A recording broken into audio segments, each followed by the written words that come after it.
they put it to Mecca. And that's where Gibson has really been helpful, because certainly not to begin with.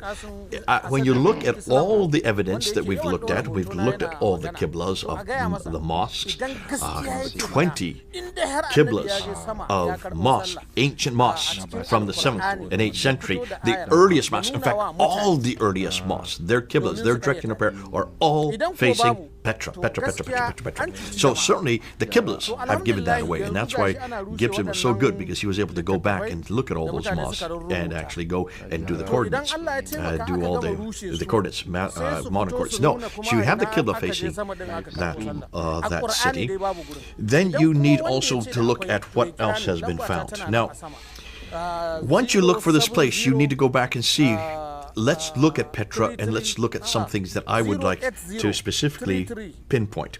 Let's put the slide up here to see what we're talking about. Petra. One of the great things about Petra is that it fits the biblical account. Right.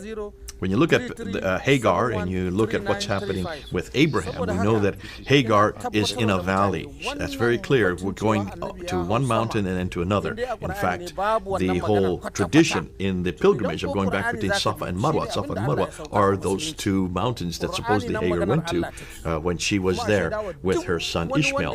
Abraham comes to talk to her, and he turns the corner out of sight, which is exactly what we find with the cliffs in Petra. The Thanea, or turning to the right.